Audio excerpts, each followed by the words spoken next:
There we go. So we're recording. Well, welcome to Pendulum class.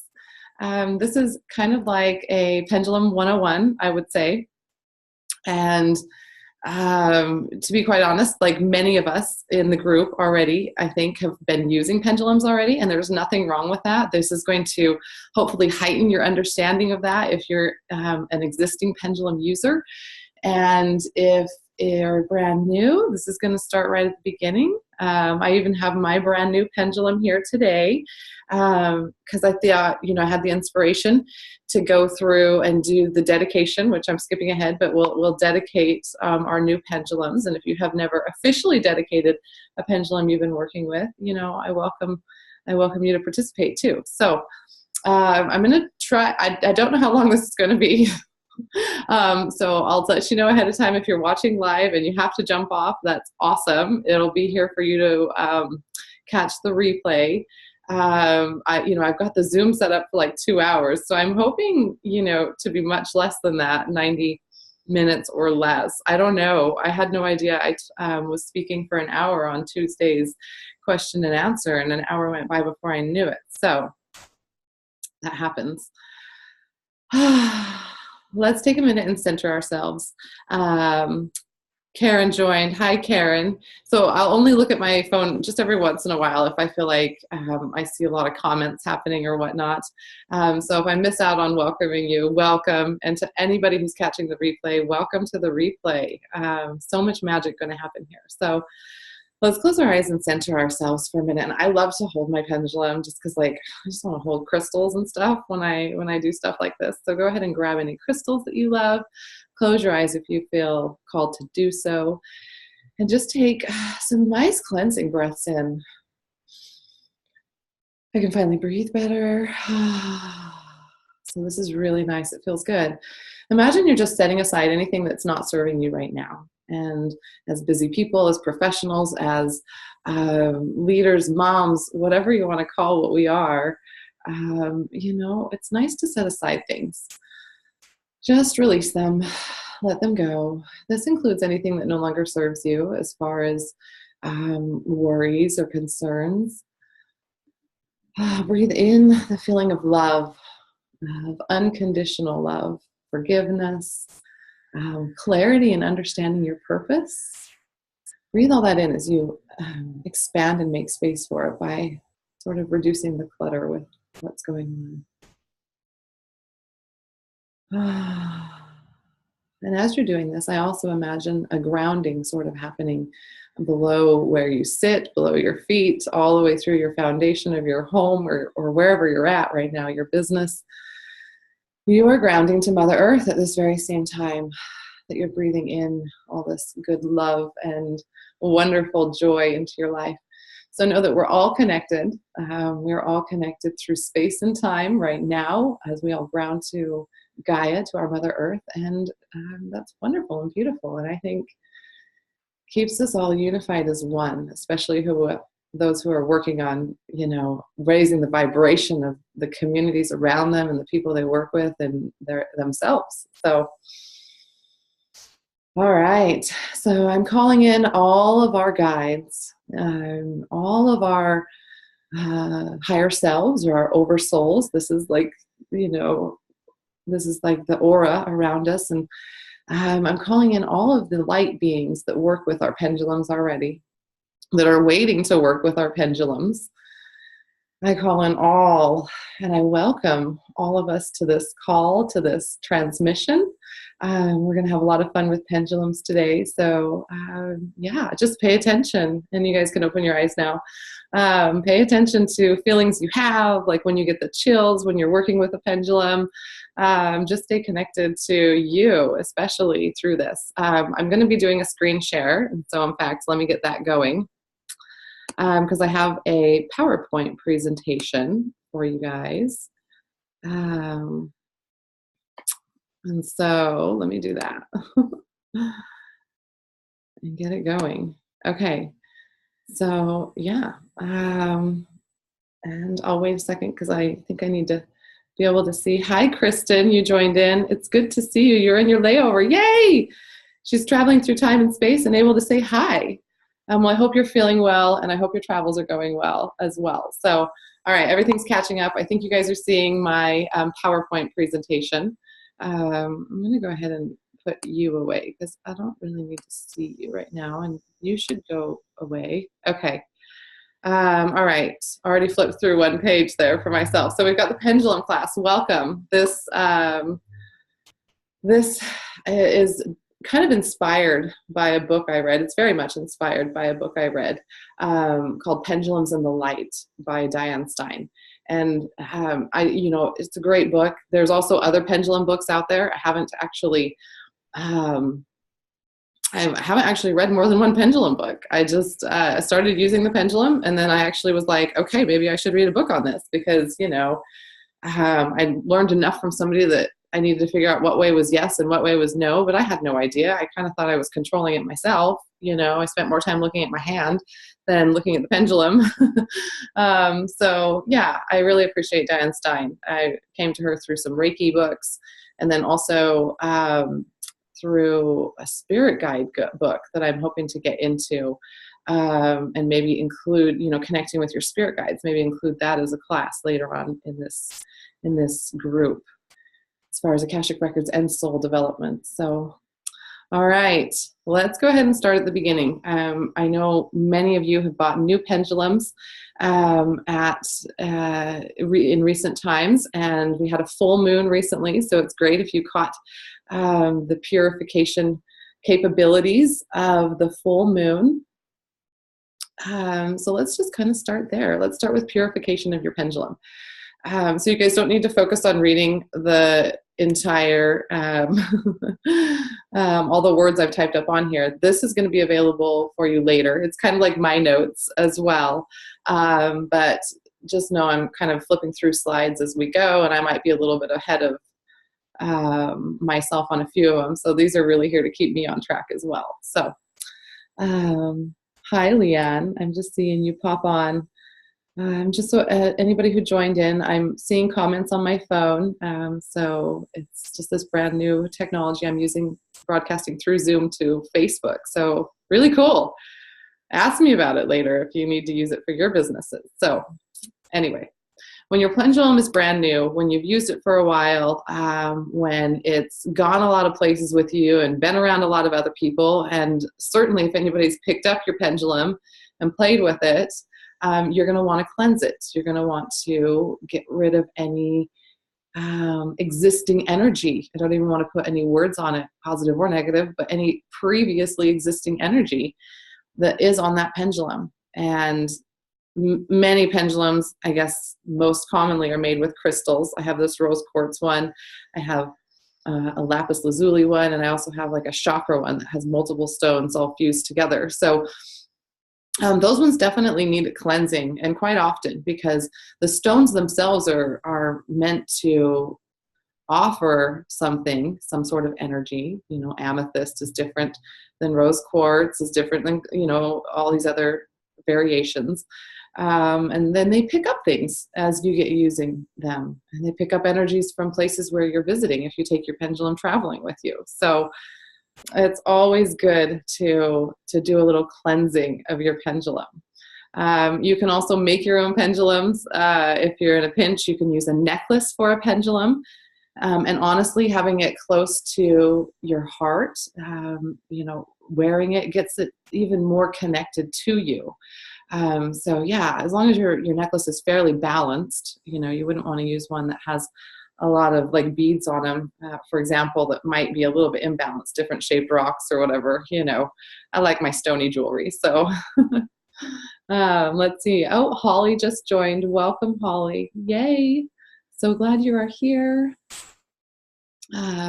Holly's one of a regular pendulum user. So if you're also experienced with pendulum, maybe put that in the comments. So people who are viewing this now, who are new, know those who are experienced, and if there's questions in the group later on, anybody can answer them. But certainly we've got pendulum users, I'm sure, that are more experienced than I am. So pendulum making is really fun. I think I'm going to do it with my kids because they're always wanting to get a hold of my pendulum. and play with them. And so you can go to a hardware store and you can get, you can get some string of some sort or twine or even a simple chain, those that kind of hook together, all chains hooked together. So that was a poor description, but you can get a washer from the hardware store and just string it on there and get them their own pendulum. So it's super easy to do. But if you do make your own pendulum and it's one for you to use, it's great to cleanse the products before you actually make the pendulum, and then after you create it, you make it if you're doing your own beads or whatever it might be. So yeah, and then also I ask my pendulum if it's not maybe acting the right way, and these are some obvious indications that your pendulum isn't or it is in need of a cleaning. For example, is when it starts swinging in really unusual ways. Mine really slows down and gets the swings get a lot smaller. It just doesn't want to move. It kind of, I guess, when I need a recharge, when I need some self-care, I get that way too. I just get kind of sluggish, like I don't want to move. So my pendulum, in a way, starts acting like me. So that's kind of an interesting thought that I just had. So I'll ask my pendulum, how are you doing? Do you need a cleansing? Do you need some cleaning? And it often will give me the answer that I knew it probably was going to give me, which is yes. So yeah, you should definitely pay attention to that. I've never had a pendulum swing so wildly. The notes here say that it kind of flies out of your hand. I've had it drop from my hand before. And usually I go ahead and ask at that time. It's usually when I've been working in somebody's Akashic Records for a while, and I just plow through. I plow through all these questions that I'm asking as part of the dowsing protocol. And I guess we get tired, and I don't notice it as soon as my pendulum does, notice my energy waning. And so I have just dropped it, kind of being a little bit sloppy, I thought, and it lands on the table in front of me. So keep that in mind. If it falls out of your hand, it's a good time to ask if you should just discontinue working with your pendulum. It's important that you're in the right frame of mind, and your light being, you'll get an answer to what that means, but the person or the being operating your pendulum with you or through you is also maybe getting tired. So keep that in mind. So any of these circumstances happen, you can purify, you can cleanse. A really easy way to cleanse in between is taking some sage and lighting that and letting the pendulum sort of float around in the smoke from the sage. You can also, the book indicated you can take some dry sage and actually roll your pendulum in it. Or I would even say, just let it rest in a bed of dry sage in between uses. How comfy would that be? So that's something that I thought about, and I'm like, oh my, I think I need to go get some dried sage and do that. So yeah. What else? Obviously, the full moon light is very powerful for cleansing a pendulum. And the new moon will also clear your pendulum. And I love to put mine out for the new moon, especially when I've got a lot of new things going on in my life that I start asking the pendulum about. In other words, if you know anything about the new moon, it's a great time for so to speak, planting the seeds of what you want to sow in the future. And so starting new plans, making wishes, setting intentions. And if you use your pendulum for any of that kind of stuff, it's really cool to give it a boost of new moon light. So, it's just, I consider this like self-care for your pendulum. Okay, so I want to look at comments because I love that we're getting a lot of cleansing comments. Palo Santo, Robin says, yes, absolutely. Use it to cleanse because it offers a different energy than sage does as well. Holly says all of your pendulums have broken tips. Yep, probably from the flying out of one's hand. These are such interesting experiences, from the examples I've read. It's almost like it feels like somebody else was there knocking it out of your hand.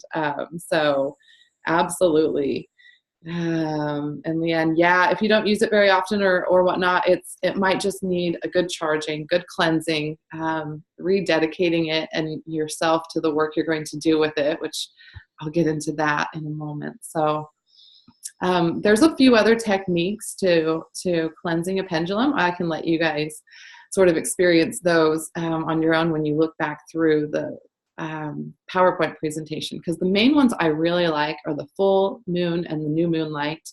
And of course, just between like everyday uses, giving it a sage bath or a Palo Santo smoke bath, this kind of thing.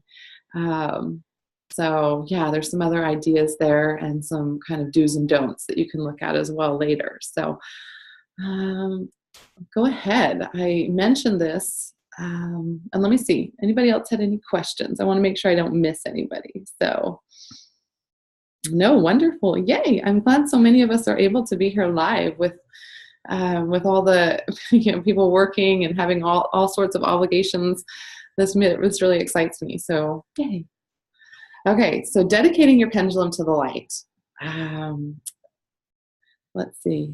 Yeah, thank you, Robin. It's a beautiful list of cleansing techniques, which I actually, just to let you know, I now have on the list that I need to buy is a pyramid to put all my stones under to cleanse them. So, because, who doesn't need a pyramid for cleansing? So anyway, okay, so dedicating your pendulum to the light. A dedication is not at all a religious sort of act. And even as we go further into this, this group and into accessing the Akashic Records, I use a process called the pathway prayer process. But even when I think of that word prayer, it's not a religious act, it's a spiritual one. It's connecting you to your light being that's helping you work with your pendulum when you're outside of the records. These are your guides, your higher self, anybody who's concerned for your highest potential. Those are your light beings. And then when you go inside the records, when you say the pathway prayer process to get into the records, you're more opening up the communication for your guides within the records. And I won't get into those details now because that's for our next class. You're opening up that channel for them to start working with you. So it's really a great way, though, because I get a lot of questions on if there's a possibility of like a negative force taking over your pendulum and starting to mess with you. And that's why a dedication is really important. And even if you feel like you've gone through a re-cleansing process, or maybe it flew out of your hand, for example, and you wanted to do a deep clean on it, you can do a rededication of it. So it's just where you welcome the light and only the light to work with your pendulum, and sort of just without saying so, you shut the door on any negative entities that could take it over. I just really don't think that's possible unless you yourself were going through a period where you had a lot of negative, like I'm talking extreme negative energy, and that would actually be breaking a rule of, don't operate the pendulum when you're feeling intensely emotional, good, bad, or anything about a situation. You got to be really neutral, and we'll get into that. So, but yeah, in that case, you just want to do a different type of self-care work to get yourself back to the point where you're working well with your pendulum and your other divination tools. So, which I do dedicate all of the decks I get. I dedicate, I have a set of rune stones that I haven't started using yet, but I did dedicate them in case I just wanted to pull them out one day and learn a whole nother way of divination. But I dedicate it all to the light. You might as well. So it's really wonderful to do a dedication. I figure we should go ahead and do one today. And I actually even I know I didn't prepare you guys for this. So just know, even if you don't have a candle, which you're able to light right now in front of you, that with the intention of the candle, I'm going to grab and light. To do so. Just across my room. We're going to go ahead and do this little dedication together. So now I would not dedicate a pendulum that hasn't been properly cleansed. So if that's the case with you and your pendulum, just hang out and listen. And, I wouldn't hold your pendulum and just let it rest in front of you, and know that you're going to cleanse it. And you can even make note of the time of this video so that when you do want to dedicate your pendulum, you can just come right back to this spot on the video and do it with the group. So I'll just read through the way you do it. So choose a quiet place. It can be inside, it can be in nature. Just some place where you're not going to be disturbed and you're not going to feel embarrassed by what you're doing if you're outside in like a public nature place. I don't know. I feel like I don't want to be watched when I'm meditating in nature. So I'm one of the people that gets self-conscious about that. Let's see. I'm going to go ahead and just sit quietly with yourself. We were already pretty tuned in, but do that. Sit quietly. Give yourself some nice cleansing breaths. Close your eyes. Clear your mind. Again, you wouldn't want to do this if you were overly emotional about anything. Just experiencing the joy of being able to connect with your higher self, with the dedication of your pendulum. And first we'll dedicate ourselves. This is the slide that I've got up here. So I'm going to go ahead and light the candle here. This candle represents all of our light beings, all of our angels, our higher self, brings them into the sphere of what we're doing.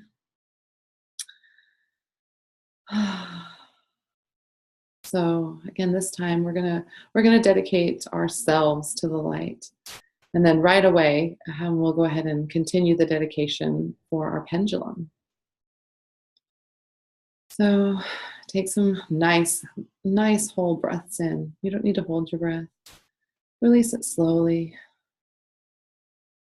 And go ahead. You can repeat in your head or out loud after I say these words.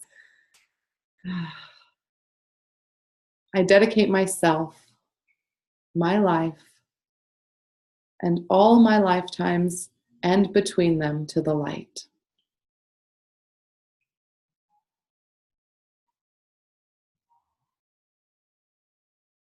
I dedicate myself, my life, and all my lifetimes and between them to the light.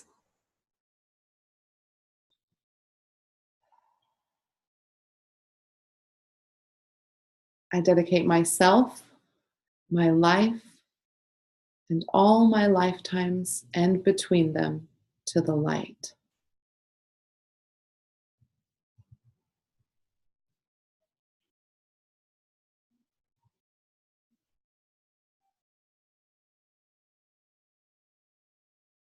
Notice what comes after this. Did you get the chills? I did. Right, all the way up through the hair on the top of my head, I got the chills. Sometimes, as I'm closing my eyes, my third eye gets highlighted like a ring of electricity, a little ring of fire around my third eye. I love that. So now with your pendulum in front of you, and again, you may have a candle. I've got my candle still lit for all of you. So hold your pendulum in your dominant hand. And I do like to put everything, even the chain at this point in my hand, all of it. So your dominant hand, this is the one that you would normally always write with. Many people have the ability to do things with both hands. I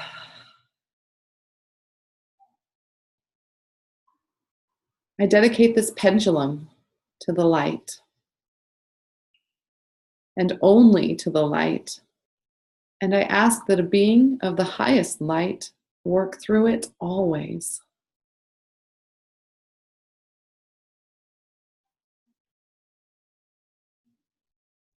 I dedicate this pendulum to the light, and only to the light. And I ask that a being of the highest light work through it always.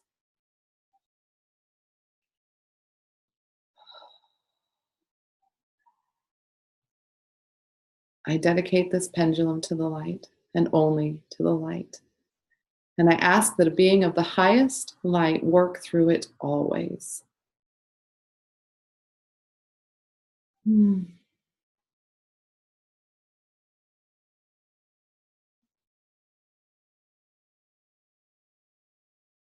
Beautiful, beautiful. Oh, I'm so glad we did this part that way.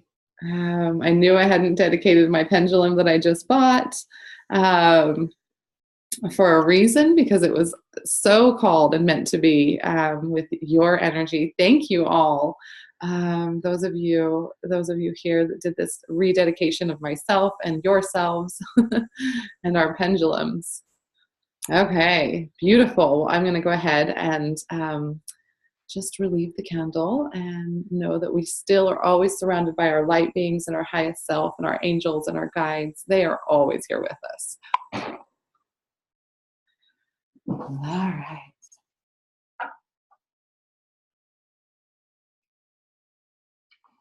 I really love that. That was the candle I used when I got attuned to Reiki. You know, we light a candle in the beginning of that attunement process with my Reiki master. So I am just so glad it got another really amazing positive energy filled going through it. So yay! Okay.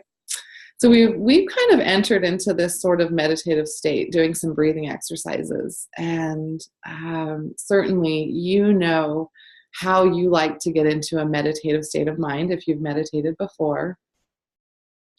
Well, then I'm actually going to check the comments here. Thank you, Robin, for putting 22 minutes in. That is an amazing number for dedication ritual. Boom. So excited about that. And yes, see, there's another sign. Physically, even her rose quartz pendulum just came to life for her.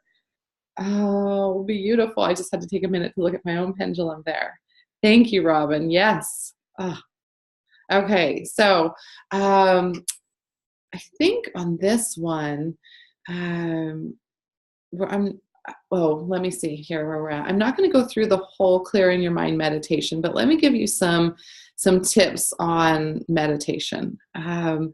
And why I say it's good to be in a meditative state of mind, because if your mind is going a whole bunch of different places and it's scattered and you're sort of thinking about what you're going to make for dinner, and that's not the question you want to bring to your pendulum, you're thinking about the argument that you and your husband had the night before, and that's also not the topic for the pendulum, and might not ever be a topic for your pendulum, by the way, because that's a really that's a really intensely emotional situation happening very recently. So, like there's a lot of things you want to consider. So it's really great to meditate beforehand. If you like to do yoga, I would think a great yoga session would be wonderful for clearing your body and your mind before working with your pendulum. So keep that in mind. This might be just perfect places to practice working your pendulum within what you do every day.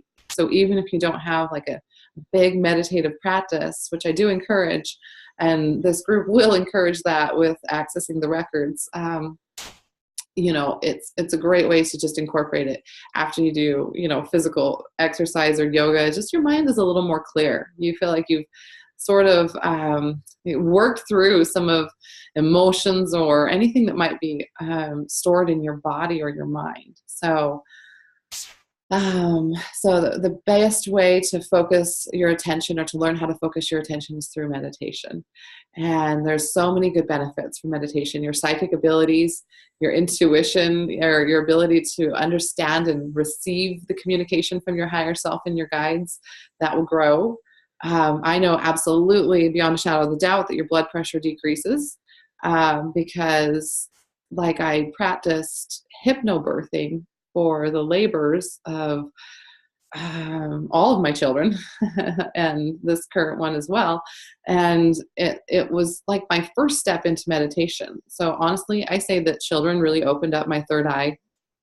And it was even in the months prior to me having children, because I picked up this meditation practice, and it was very focused at that time on childbirth and having a pain-free labor and this type of thing. But what I'm telling you is it got my mind into the state of being where I could make myself calmer.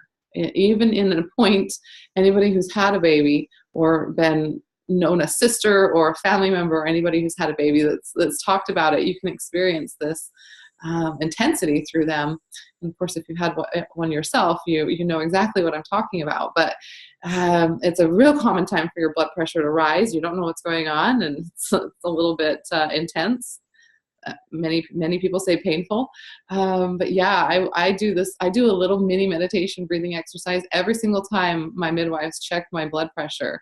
and it is surprisingly low. Like, I'm not a person that gets up and gets dizzy when I stand up, which is a common sort of a signal that your blood pressure might be a bit low, but I can really lower it when I want to in a matter of, I will tell you, just seconds. Even last time I had my blood work done, my midwife did my blood work, and then she did my blood pressure, and I kind of joked. I was like, well, we'll see how well this mini meditation really works, because you just stuck my arm and took all this blood out. And now you want to check my blood pressure? Okay. And it was low. It was still the same as it always is at my appointments. So really beautiful. This is physiological ways that you can change your body with meditation. Your insomnia will go away. It will at least alleviate, and you can be healthier and happier without having to rely on maybe aids to help you sleep. So yeah, you can just, lots and lots of benefits. Karen says she uses her hypnobirthing during dental procedures. Boom. Dude, super smart. Like, absolutely. Yeah. My husband said I snored between contractions with my second child when I was like just lounging in the tub and in a nice, beautiful, relaxing, dark room versus a hospital room the first time. So yeah, I snored. Contractions, there's not that much space between them. So to be able to drop deeply into meditation is amazing. So I have put a traditional Eastern meditation on the PowerPoint. It's called Emptying the Monkey Mind. Yep, we're the monkeys. Just our minds that want to think of 100 different things at the same time. So I'm going to let you guys experience this meditation at a later time. There may be times I do feel called to do guided meditations with you guys in the future. But this is just one to practice if you've never done an unguided meditation, non-guided meditation. That's sometimes challenging, and but really learning that process, even just taking 10 minutes a day to practice, and that could be all. Just practice this process that you'll see in the PowerPoint.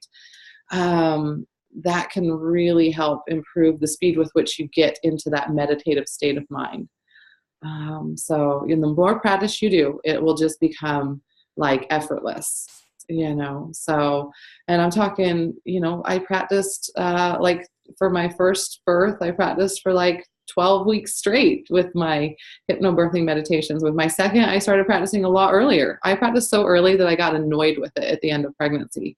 I was so annoyed that my baby hadn't been born yet, being just a week overdue.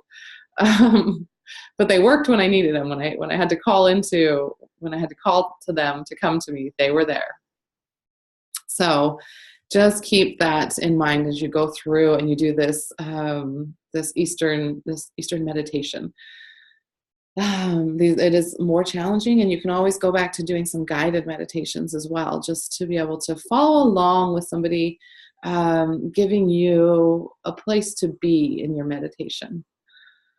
So yeah, we'll do some of those in the future. So I'm going to get some water. Take some water. You're not talking, I'm talking, but take some water anyway.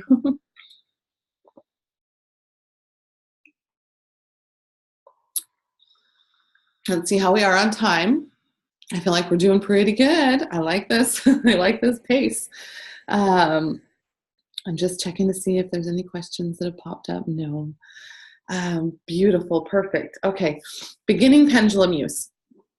Okay, so you definitely want to be, especially in the beginning, in kind of a quiet place when you're working with your pendulum, and not having people like bump into you, i.e. your children, knocking you around and making your pendulum sort of swing around and stuff. So yeah, you definitely want to be in a place where you can focus, where your mind's not going to be distracted by what's going on around you after you've gone to all this effort to clear your mind. So you want to hold your pendulum in your dominant hand. And I actually really like to sit at a table with a blanket on it. Number one, if I drop my pendulum, it's falling on a blanket. But this is because I do like longer stints working with my pendulum. And I like to put my elbow on the table so it stabilizes my arm, so my arm's not like swaying this way and that. And this was really good practice when I first started using a pendulum. And I just happen to also like to hold my opposite hand underneath the pendulum, although that's not necessary, but I feel like it offers a connection to having both your hands involved, having your focus be on your pendulum. So sometimes at the end of the chain, you'll have a bead. I love the ones with the beads. For some reason, those feel really good in my fingers. And sometimes it'll be like just maybe like the end of the chain will have a little ring on it or something like that. And so that's perfectly normal too. And some people like to hold on to the actual chain. Like if the string is a little bit long, you can shorten it up a tad, but that does shorten or make smaller the possibility for your pendulum to start swinging. It makes that swing smaller to have a smaller chain or thread. So keep that in mind. Too long is really annoying as well, but too short is also not good. So when the pendulum is hanging still, mine usually go to a pretty still place. That's what's called search mode. So you wouldn't want to start asking questions when your pendulum is still kind of moving around. And in the beginning, I also recommend bringing it back to search mode. You can use your opposite hand to quiet its swing down before asking your next question. And so this is only important because sometimes if you're going so fast, the pendulum has a hard time keeping up. And if you're thinking about your next question before your other question has been fully answered by the pendulum, well, then you might just be mixing up your own answers. So yeah, keep that in mind. Faster isn't always better. So there's that. So I wanted, let me see if this screen is right. Yep, it's up here. So I wanted to do a little exercise with you guys because, and you can go ahead and comment, how many of you have ever thought that you were working your pendulum, not a light being, that you, with the power of your mind, were working your pendulum? And I know I have. Okay, so I've thought that, and I know that that's possible. So I want to wait for see who comments on this. I know that it's possible because many of you have been my friend for enough time on Facebook to know that I was convinced that I was having a girl. My mind was convinced I was having a girl. In my heart, I did want a girl, but honestly, I knew in my heart, of course, you always just want a healthy child to come out and for you to be healthy and for your other children to be healthy. But I absolutely have controlled the outcome of a question with my mind. Yeah. Okay. So Leanne says, yes, via her subconscious mind is controlling it. Karen says, yes, absolutely. Okay. So you guys know this. So I actually wanted to give you an exercise. And some of you may know which way your pendulum swings for yes, and some of you may not. Generally speaking, it should stay swinging the same direction regardless of what pendulum you use once you've cleared the pendulum and dedicated that pendulum to you. Okay, if anybody has any experiences of having it swing differently with different pendulums that, again, you have cleared and dedicated to work with you and your light beings, let me know, because I definitely, I'm curious about that. So now we're going to command our pendulum to do something. So get it into search mode, hold it in your dominant hand, the end of the string, quiet the pendulum down. And all I want you to do is think the word yes. If you want to say yes out loud, say yes. Just think yes. Yes. Mine's a little slower because it's like, wait, what are you doing here? But there it goes. It's going to the yes. Yes, yes. And I'm not announcing which way mine's spinning because that is personal to me. I mean, I will in a moment, but I want you to just note which way, what is yours doing? Is it spinning forward and back? Is it going left and right? Is it going in a circle in one direction? Are you saying yes and it's not moving at all? What's going on? Yeah, mine started spinning the direction to the yes. Always my pendulums always go in the same direction for yes. Thank you, pendulum, for not confusing me or being difficult. So I just did it. I didn't ask a question. And certainly, I guess if my light being was really wanting to be like a super duper extra helper, it could have been working with me on that as well. I mean, I'm not going to take all the credit for it, but I hadn't asked my light being to answer the question, even briefly in my mind. I didn't even offer the communication over to it. So let's practice no. So go ahead and quiet your pendulum, get it into search mode, and say no, no, no.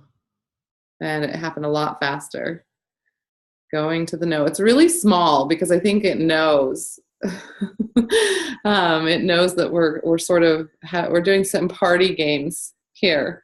We're doing some party games. You are like the Oracle in the Matrix, guys. When you can do this, when you can make your pendulum move, you're literally bending the spoon in the Matrix. So do not doubt the power that your minds have. And I don't want this to mix you up when working with your pendulum, but I want you to know that's exactly, let's see, I'm gonna go ahead and look at your comments, but that's exactly what I want you to realize is how powerful your mind is. Your mind is the most powerful manifestation tool in the world. And if you can move your pendulum, if you can move an innate object with the power of your mind, how amazing is that? So let me look at your, and also write down which way it went for yes and no, because we're gonna go ahead and in a moment we're gonna ask for communication to come from your light being, and we'll verify all of the yes and no directions. So write it down so you don't lose it in your mind.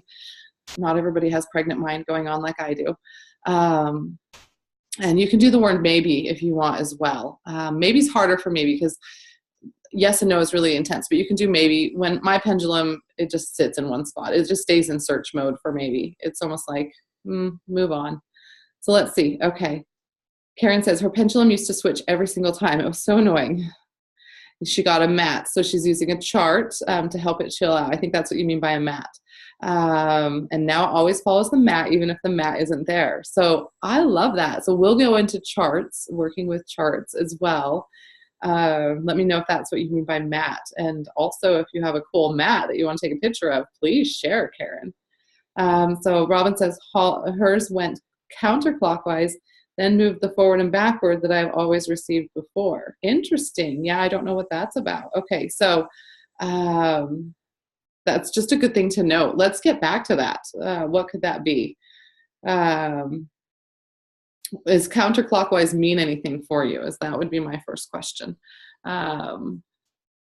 Because, and again, if you've never ever tried to move your pendulum with your mind alone, it's also just your mind's getting used to this as well. So let's see what else. Leanne says this is pretty cool. She's never asked in her mind. Yeah, so this is asking in your conscious mind, not even in your subconscious or unconscious mind. So no, counterclockwise doesn't mean anything to you. Well, I guess it just took, I would say, let's just keep it basic. And the easiest answer is usually the most likely is it just was starting to act weird and then it got its shit together and started going the right way, the forward and back. So Dominique says, so cool. Yes. Robin said, like, it was saying, what is with these games? Exactly. Yeah. Like Robin's used her pendulum obviously many, many times before. So to start playing games all of a sudden with your pendulum, you're really jumping back to 101. So I wouldn't play this game with your pendulum a ton. Those of you, it's just fun to do. Like mine was just really, it took a long time to start moving. And so, yeah, so we'll go on. That was a fun game. So yeah, that's one of the do's and don'ts. And there's a whole list of, troubleshooting things that you guys will have to be able to review. But for sure, kind of treating your pendulum like a party favor or a game or something that's not serious will make the pendulum and the light being a little upset with you. So, they have feelings too. Okay, so let's see. Let's do finding out yes, no, and maybe with the help of your light being. And because honestly, this is how you're going to be operating your pendulum most of the time. You don't want to be consciously operating your pendulum with your mind most of the time, because then you'll lose the connection with the light being that wants to work with you with your higher self. In other words, you're going to be, eventually you would start just working with your ego, because that's where your mind, your ego lives, is within your mind. And there's nothing wrong with that, having your mind be able to control the outcome of things. But that's not what we're using a pendulum for. We're wanting it for divination and for getting sort of a flashlight shining on the roadmap of our life and our path and our purpose. So, okay. So let's go ahead and kind of reset. I'm going to take another sip of water. Get your pendulum up into search mode. And, you know, it's like, I wouldn't say it's necessarily a private thing, but you definitely don't have to say it out loud. You can think it. Always focus on your pendulum. Look at your pendulum. And I would say something like, all right, light being, are you ready to work with me? And you know, I would say that before I even know yes or no, because I already know this. But in the first case, you could say, all right, being of the highest light, please show me a yes. So go ahead and start saying that either in your head or out loud. Being of the highest light. Mine's already showing me my yes. Please show me a yes. So this is your yes. This should be the yes all of the time that you're working with your being of the highest light, with your light being, with your higher self and your guides. All right. And now go ahead and bring your pendulum back to search mode. Quiet it down. Kind of say thank you. Yeah, thank you. Thank you for showing me yes. All right. So now it's being of the highest light. Please show me a no. Show me a no.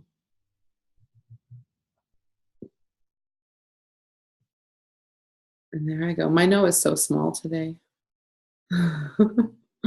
Must mean that my higher self is a yes being today. Yes, Robin. Always say thank you between questions. And that's actually that's a beautiful way of allowing the pendulum, your light being, and your mind to know that you've received the answer for the previous question. You've offered gratitude for the answer, and you're moving on to a new answer. So beautiful. Okay. Thank you for showing me a no and being consistent.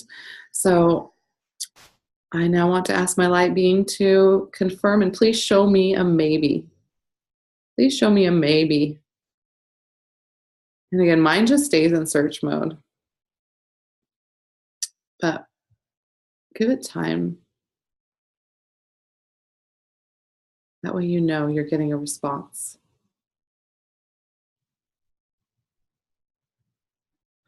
Thank you. That's awesome, Robin. She's saying when she says the thank you in between, her pendulum immediately stops swinging and goes back into search mode. Beautiful. I love that. I'm going to have to remember to think. Sometimes in the Akashic Records, I have to be honest, I just plow through questions. So, yeah. It's really nice to honor the gratitude that having a frequency of gratitude is so important in our lives. So, okay, so write that all down. If you guys were doing if you'd cleansed your pendulum and you dedicated your pendulum, and now you're using your pendulum for maybe one of the first times, or figuring out your yes, no, and maybe, make sure you write that down. Keep that for you in your journal. Eventually, easily, it will become something you memorize, and it won't even be something you have to refer to. But yeah, absolutely. Write it down. That way you're not second guessing yourself ever. Okay. So there's times when you should not use your pendulum. And the most important time is when you're highly emotional about a situation. When no matter how much, even short-term distance, because a lot of times we want to go to our pendulum for situations that are presenting in our life as somewhat immediate. But even if you go to yoga, go out for a run, go to the yard and ground yourself by doing yard work, meditate, clear your monkey mind. Even if you do all of those things, and when you start thinking about the question and the topic, if you become emotional again, and guys, just be really honest. You know when you're shifting from a place of neutrality to a place of going back into an emotional place. I mean, we're all women. We're all honoring our emotional side generally.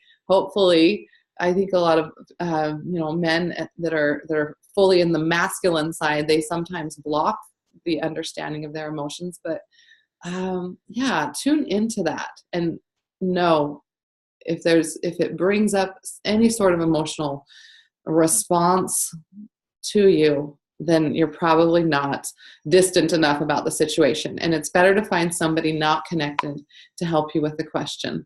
And I would even suggest, which is why this group is really wonderful, I would even suggest somebody that you don't speak to or see in person a lot. So that's why Facebook friends are really great, because, sort of directly, your auras aren't exactly your electronic auras, if we have those things, which we quite possibly do, but it's not mixing with your physical aura. So here's an example. I know Holly, she might be on the call still, or she might have popped off. She's a friend that I see in person quite often, I guess as often as moms can. And she also got a yes that I was having a little baby girl from her pendulum. And neither of us threw all of our pendulums away or got mad at them for too long. At least that's what I mean in my case. But we were both too close to the situation. She was too close to me. And I think it even is effective for other friends who, even if I don't see you in person, I know there's a couple of other friends on this live stream. Karen may have doused and found out it was a girl, or thought it was a girl. So it's just too easy to be too connected to the situation. So ask somebody that's more of an acquaintance, maybe somebody in this group, for example, that you aren't friends with on Facebook, although there's nothing wrong with becoming Facebook friends with all the people in your favorite groups. But yeah, think about that. That's an option. Or even going into one of those large groups, where people might do pendulum readings. But I like, the idea of this group offers you the knowledge to know that you guys have all dedicated your pendulums to the light in the same way. You're working with the same protocol, and that's sometimes really comforting. So, then also, of course, if you are under the influence of drugs this is different than prescription drugs that keep you feeling normal, for example, or that you need, that don't make you feel overly intoxicated, but any drugs that would make you feel overly intoxicated, like I wouldn't use a pendulum while you're on a mushroom trip, for example, or while you've been drinking. I even, before I was pregnant, I would enjoy a glass of wine every once in a while, and I definitely didn't like even just half a glass in. I wouldn't do cards. I didn't like playing with my divination tools when I was starting to feel that warm and fuzzy, that relaxed feeling that I knew was from an outside substance. So, but there's other substances, for example, that you might like, maybe substances, but prescriptions or whatever that you might take that don't make you feel like you shouldn't use your pendulum. So use your own intuition, and you can also ask your pendulum if it's a good time to be working with it at that moment, and trust what the pendulum says. If it says no, then, if it says no, then go ahead and honor it. Say thank you and put your pendulum down and go and do you. Do more self-care. Do something else that you need to do. So always use can I, should I, may I to discover more about if it now is the right time. Sometimes if I'm too hungry because I'm pregnant and my mind just goes wandering crazy when I'm hungry. If I'm too hungry, I can't work with my pendulum, and my pendulum tells me so. So yeah, it's just it's it's something to be said about that.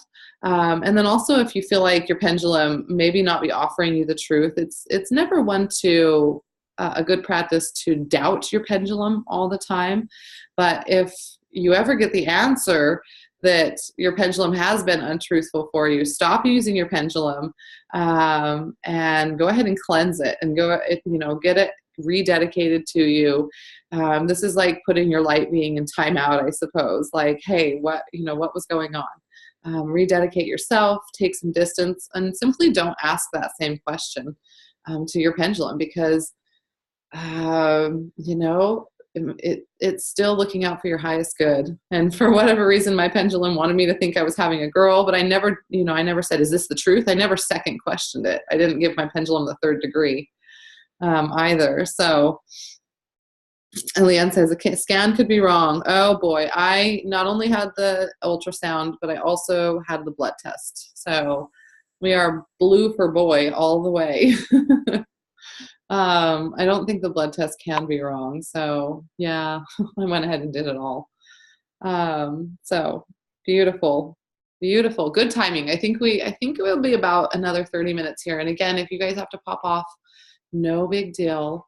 But I thought it was going to be about a 90-minute presentation. So let's look at phrasing your questions. Phrasing your questions have to be a yes or no answer. Have to. Obviously, if your pendulum can give you a yes, no, or maybe answer, you can't be asking an open-ended question and expecting your pendulum to give you a story or an answer. And that's where other avenues of divination, even something called automatic writing, can come into play. And we'll talk about those things later. But the best questions are going to be short, simply phrased. You're going to want to pay attention to not use the words and or, because that's really tricky. You can't get a good answer when you're combining questions.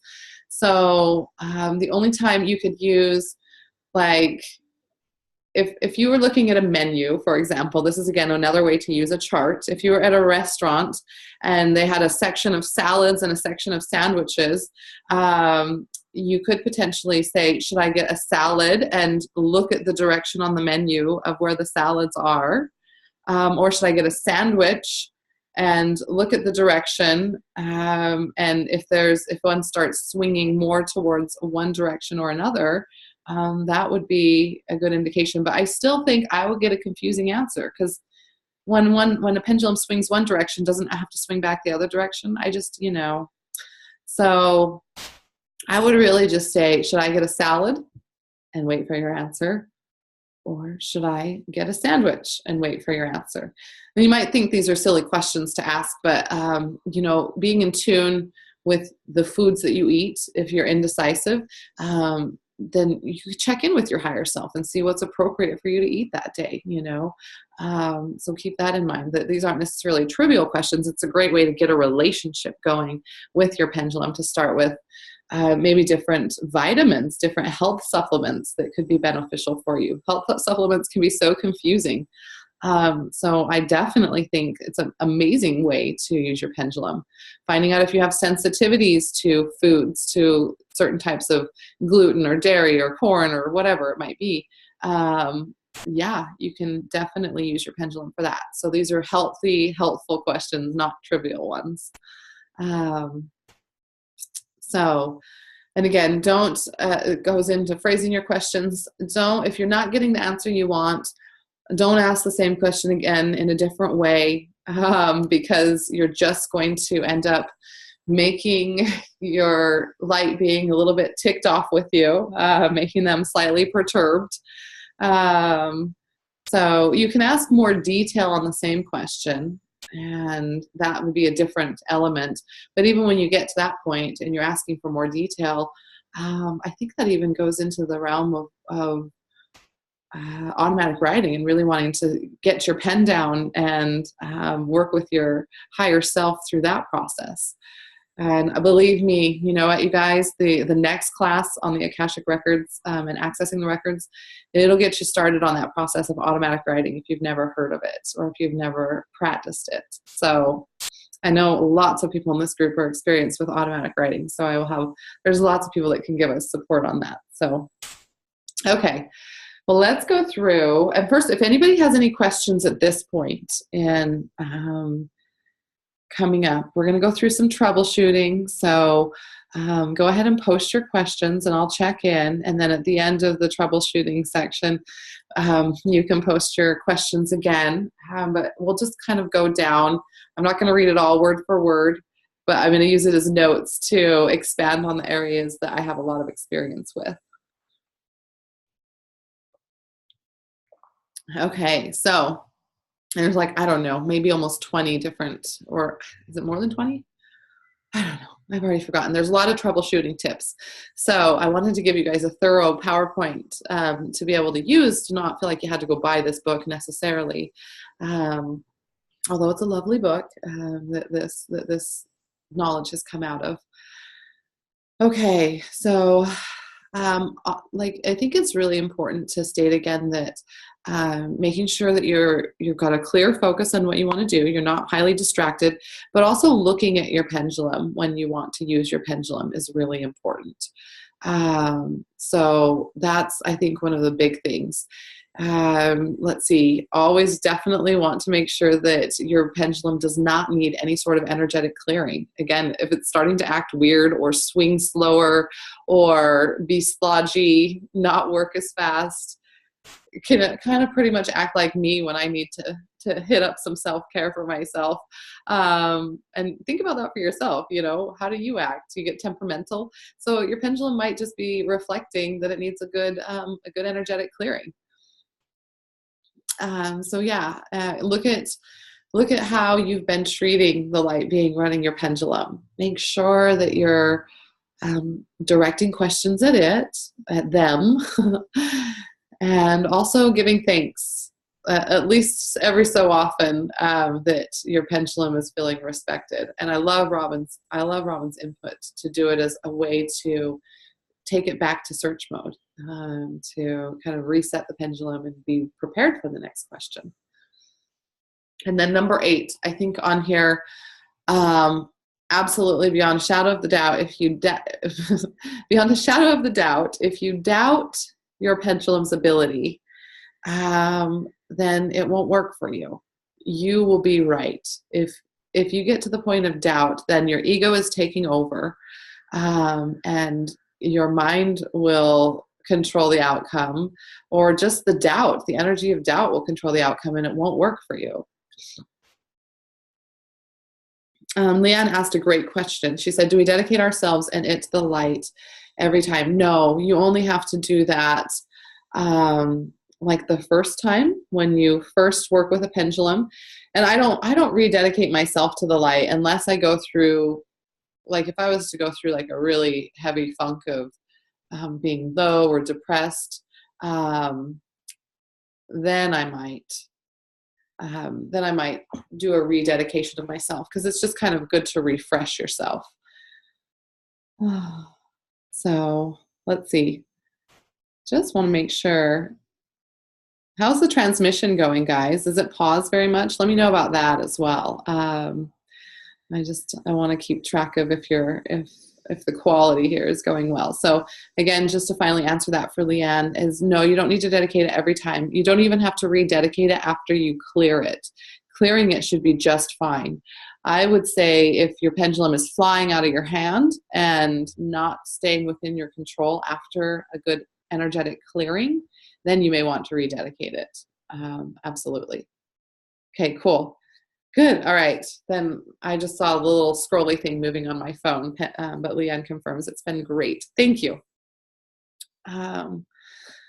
So let's see. Again, going back to your emotional state. How is your emotional state? If you're feeling negative, if you've been crying over a situation, if you are so overly excited about a situation that you're convinced that you know the answer, such as with my case, then don't ask your pendulum, because you're just going to start controlling it. Your mind is very, very powerful. And that goes into number 10 there. If you want a particular answer very badly, then it's not going to be a reliable answer for you. Let's see. anytime you're overly involved in a situation, and the word on number 12 there, the word obsessed, that's definitely, if you're obsessed about a situation, you know that feeling. That's a negative sort of state of being. But if you're over involved about a situation, this can be as benign as being a really good friend, and asking a question for that friend, and having your pendulum dictate what that friend wants, because you're so close to them, that you hold space for them, you offer them love and light on a regular basis, this type of stuff. So it's not reliable in that case. So I would find an acquaintance. This is where it's great to find somebody, I think that wouldn't mind doing it, or would charge you, like $1 a question or something, stuff like that. So it's really important that you can, and that's it, $1 a question, just PayPal, friends and family, they get the buck, that's another way to keep it out of a situation where you're overly involved in it, is finding somebody that you can be like, hey, let's make it kind of, I hate to use the word, but let's make it a little bit transactional. Let's do an energy exchange. Can I send you $1 can I send you $3 to ask 3 questions? This kind of thing. So honor that. The energy exchange helps a little bit. It helps to offer that as, a service, so that your light beings can get it together and answer the question accurately and with an observed sort of perspective.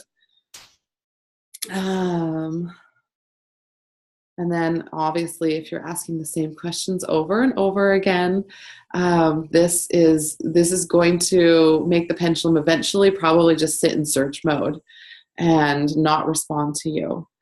And the exception, I like that on number 13, is if something has changed about the situation that you're asking about, we have free will. Every single day in our life, we are able to make changes or decisions or reactions based on things that are happening, that change the course of the future. That's why our future is not written in stone, and the Akashic Records hold future probabilities. But those future probabilities are always being changed by us every time we make a choice. The Akashic Records, for example, might hold the future probability that we're going to write an amazing book after we experience rape, for example, not to get all heavy. But if we unfortunately get so, the situation could be so intense that we don't come out of that experience being able to write a book. We sort of get lost in that experience of having that happen to us. So then your Akashic Records are being rewritten. So if you believe a situation has changed, you can go back and ask your pendulum. Let's look and see. I know I've seen some comments. So Dominique said that your pendulum has told you that you should just stop eating meat. Okay. So you know what you could do, instead of asking that over and over again, if you do like eating meat, stop eating meat for about a week and then say, would it be okay if I added in a steak? I really miss really nice grass-fed beef or whatever. Can I have a steak? So keep that in mind. Let's see what Karen says. Her pendulum stopped working when I would over ask a question. Just stopped and wouldn't answer. Yep. Just says, I'm out. They check out. Your light being goes, you know what? You're not listening to me. And to be quite honest, they're not going to hang around. They're going to go and just, sip on their Mai Tai wherever. I don't know if that's true, but they're just going to step away. And when you can become refocused, maybe move forward on your path and make some decisions, to change it or to alter it, then you can go ahead and ask your pendulum again. So also a really, really important one is number 15. If you're afraid of the answer, if you really don't want to know the answer, like your mom is going in for some tests because they found, something on a scan that is, the doctors are thinking cancer, for example. And you're really afraid. This is really too close to you, first of all. But even if you were to pay somebody to ask the question about your mom's potential cancer, maybe that third party, even if you were to pay them, maybe their pendulum will just sit still. In fact, it just might, because your light beings and their light beings, they're having a little conference call as part of this. This is the way it works when I read cards. All of our light beings and our higher selves and our guides are just having a little bit of powwow, so I can get information. And if your soul is not open to receive the information, if it would cause an emotional turmoil that is maybe not the right time, then your pendulum won't work. So just know that, of course, you'll probably get the results from that nerve-wracking doctor's appointment, and you have to cross that bridge when the time comes. But maybe it's better done through connection with family versus asking a pendulum, for example. So, yeah. So let's see, going on to the next page here. If you're working too fast, absolutely. I always think back to what Robin said, and you're not giving thanks, especially your pendulum doesn't have time to clear itself, and it's the light being could be feeling a little bit disrespected, kind of used. And so that's when I would say it's important to slow down, and don't let, oh, hold on, go back to, yeah, there we go. And don't let that pendulum keep messing around. Like if you're going too fast, it's time to slow down. So let's see, anything else here? Interestingly enough, different types of lighting, apparently fluorescent lighting, can interfere with receiving accurate answers. So in my office, for example, we do Reiki in my office, and also I share office space with a gal that does massage. So we actually turned off the fluorescent lighting. We have just a really gentle light, or I use daylight to light my room. So keep that in mind. If you're in a big room with fluorescent lighting, energetically, that can just create malfunctions with your pendulum. Pendulums are not good for gambling. Your higher self and your light being is not involved in who should win a sports game or not. And more especially if there's money put on it, because you are, guess what? You're emotionally connected to the outcome of that game. You're emotionally connected, and you're financially connected to it, quite possibly. So your pendulum is not going to work with you on gambling. Don't ask it. Don't ask it for the right lotto questions. Just don't. I think the only thing that you could ask it is if it's a right time for you to gamble. But still, that doesn't mean you're gonna win. So let's see. Heavy lightning during a thunderstorm. So something that maybe I didn't mention is, your mind creates, when we were back doing the practice where we were controlling our pendulum with our mind, your mind creates electromagnetic force, which it's not like your hand is physically moving when you were moving the pendulum with your mind, but there's something that happens there on a deeper level that creates this movement. And the same type of pressure or force or sort of electronic transmission, so to speak, happens with your higher self, because a ghost isn't taking over your body. You're not being, possessed by your higher self, although you are your higher self. You're not being possessed by your light being. It's the transmission that goes on through time and space that comes into to work with the pendulum. So heavy lightning, that's what number 20 is, and during a thunderstorm or low barometric pressure can affect the transmission. So there's some weather circumstances to take into effect. So let's see, number 22, if you're not working for the light, if you're asking questions that are not in accordance with a person's highest good. So if you're meddling, if you're in a negative place asking questions about yourself or other people, you could be inviting in these darker energies, and your pendulum, instead of allowing that to happen, will just stop working.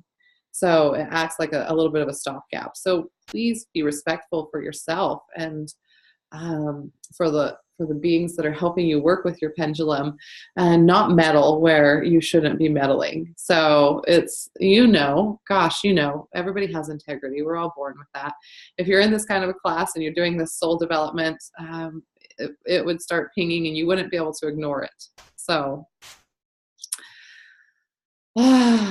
okay.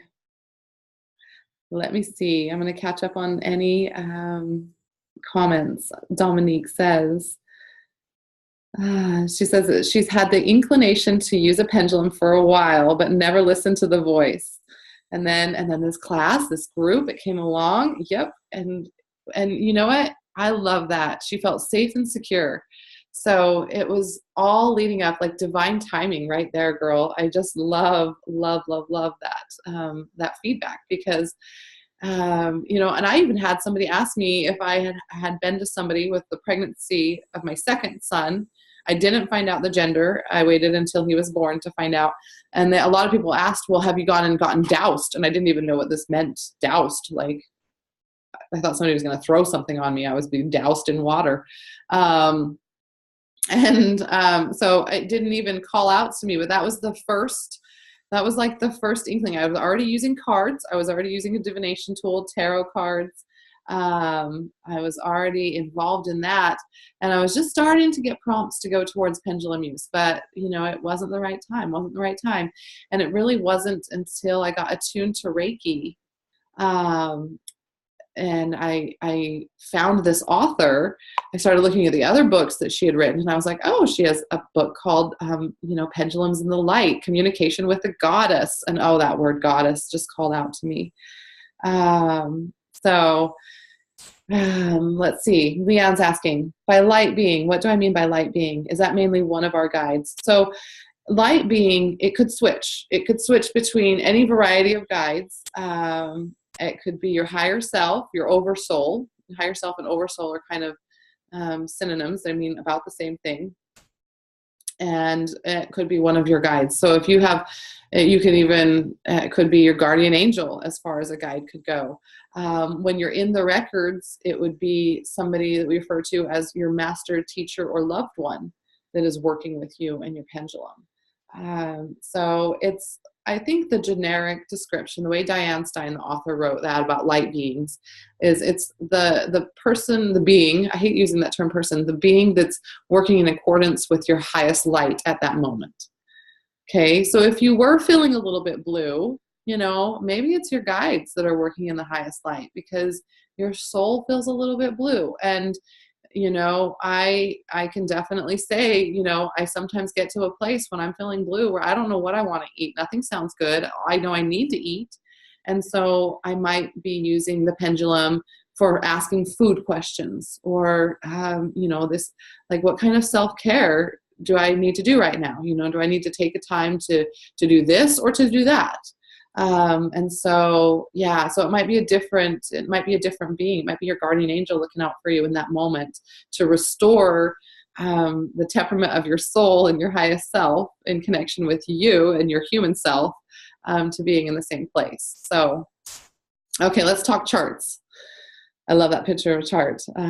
But here is, momentarily, you're going to see a sample chart right here. So, sample chart, you can make your own chart. This is a sample chart that just, like, I looked on Google, I Googled pendulum charts and I pushed images. And so you can go ahead and do that, and you can see exactly how many varieties of charts are out there. They make pendulum charts that you can buy at like metaphysical stores or probably off Amazon, which I think is like one of the biggest metaphysical stores is Amazon.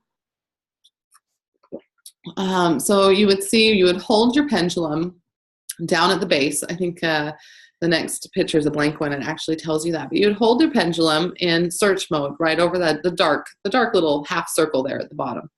And you would ask your question, and you would see which direction, which category this pendulum would answer. So this is how you can take it to the next level. You can ask beyond a yes or no question. I love to use you can create your own like chakra chart. What chakras do I need to specifically cleanse today? What chakras are blocked today? A lot of times when I first started doing chakra clearing meditations and chakra alignment meditations for myself, you know, you hear people that are like, okay, visualize your chakra and see, is it Is it ruddy red? Is it rich red? You know, we're talking about the root chakra. Is it bright red? Is the wheel spinning slowly? Is it wobbling? Is it spinning fast? I didn't have any concept of this. So it was really cool to be able to ask a chart, for example, which pendulums I need to focus on. What stones maybe should I carry around for the day? You could actually place the stones in a half circle or semicircle in front of you. What crystals? And oh, hi Kyra, I'm just noticing you pop on. Hello, my dear. Thank you. Welcome for joining.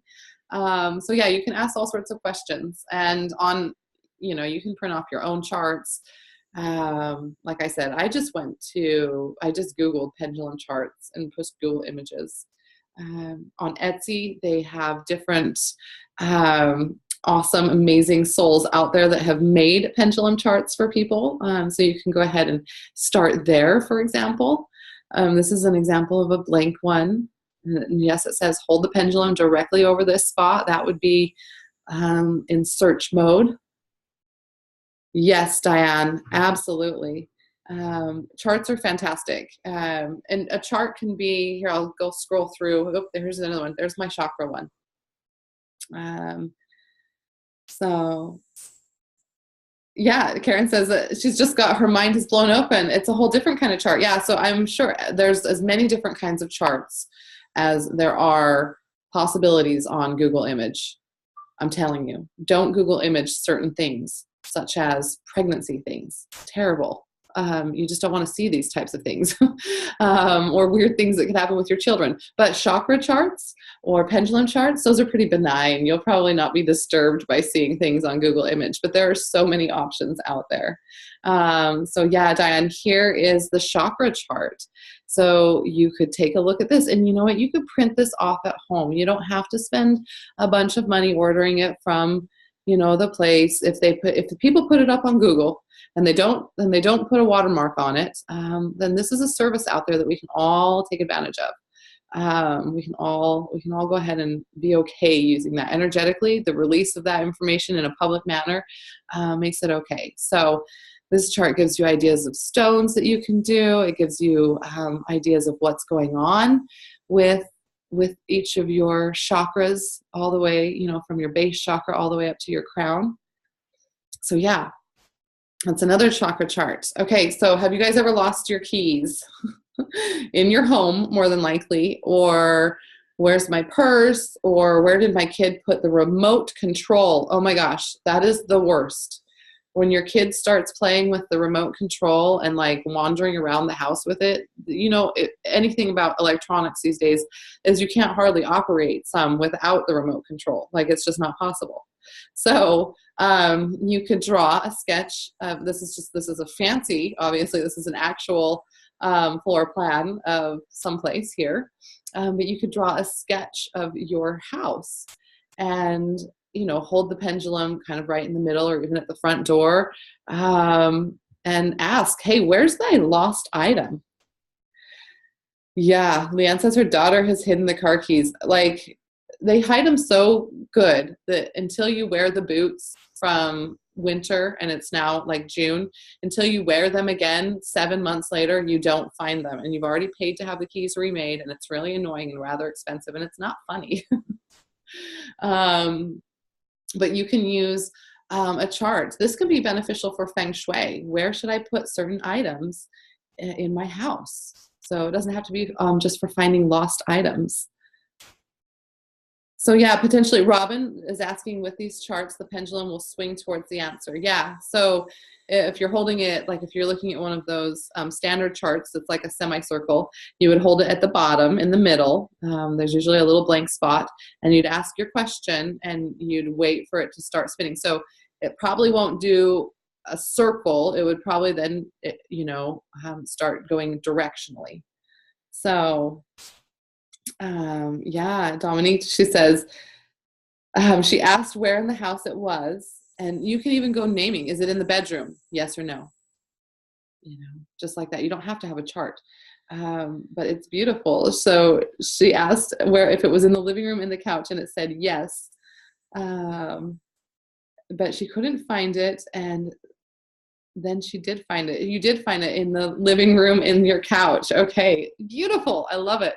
So you guys are already working with your these are like the angels that work with you and helping you find things. The missing item angel. There's an archangel that is good for that. And oh my gosh, I'm just drawing a blank on who that is. So okay, I wanted to give you some homework. I went through the chart section a little bit quickly, so if you guys have questions on charts or how to use them, this is absolutely what the group is for. Google image charts, pendulum charts. So yeah, now we get to go to the fun homework part. Okay, so a lot of us have probably already done some of these things. If you had cleansed and purified your pendulum already, then you already dedicated it today. You established your yes, no, maybe response. And you've experienced moving your pendulum with your mind. So, oh my gosh, I had no idea we were going to do all of your homework today. Beautiful. Actually, the most important part of your homework, the last 3 here are still left to do if you were able to follow along with the dedication in the group. So, okay, practice meditation to clear your mind. Okay, you can do the emptying your monkey mind meditation as it's listed in this PowerPoint, and I'm going to upload the PowerPoint to the group afterwards so you guys can have all of the slides to use. You don't have to necessarily go into this presentation. So practice meditation to clear your mind, and especially doing it right before you want to use your pendulum, okay? And then I would say spend 10 to 15 minutes each day working with your pendulum, and just start with some fun things. Maybe you're meal planning for your family, okay? And so you can ask, should I make this meal on Monday? Yes or no? Make this meal on Tuesday? Yes or no? So just find out what might work for you. See how your pendulum is responding. See how your children enjoy the meals on those particular days. I know that my kids like macaroni and cheese one day and then they don't. And they really like salmon one day and then the next day they're throwing it at me when I feed it to them. So like I actually think I might want to hone in on this meal planning with my pendulum a little bit to see if it can take into account my family. So have your light being, your higher self, your guides check in with your family's guides and light beings and higher selves. And then of course, have fun. Have fun. This should be fun. Robin says, Archangel Shamuel. That's it. Yes, Archangel Shamuel can help you. So even more so if you get to know certain angels, you can call that archangel to help work with your pendulum as well. You can always invoke an ascended master or a light being and ask them, invoke their energy, ask them to work with you on these things. There's no reason why you can't do that. That's essentially what you're doing when you go into the records, what we'll be learning in our next class in 2 weeks. Look at that. I kept it right about in 90 minutes. I'm pretty damn impressed with myself. So let's see. I want to make sure I didn't miss any questions. And if anybody else has any other questions, I'm here for a little bit of Q&A. But honestly, we're going to have a Q&A session next week, next Thursday. And it's going to be all about the pendulum work that you've been doing, the experiences that you've had, questions about it, comments, anything that you might need to ask. So, yeah. Beautiful. Thank you, Leanne. I really liked this. I've had a fun experience with it. Let's see what happens when I stop sharing. There, I come back to you. Look at this. Technology worked for me today. I'm like so beyond excited about that. Diane, thank you. Thank you. I'm so excited that you got something out of this class. I'm hoping even the existing pendulum users got a little bit out of this class. And I am just so glad that we have the energy of new people experiencing pendulum, as well as those that have experienced it for months, if not years. So again, I'm just coming up on my anniversary of pendulum use. So All right, guys, I'm going to go ahead and tune out. And I'm so excited for you guys to work with this. I'm so excited for our next class. I just finished the PowerPoint for accessing the Akashic Records yesterday. So, yeah. Woo! So excited. Thank you. Thank you for all the hearts and the love and the support. You guys have a wonderful day.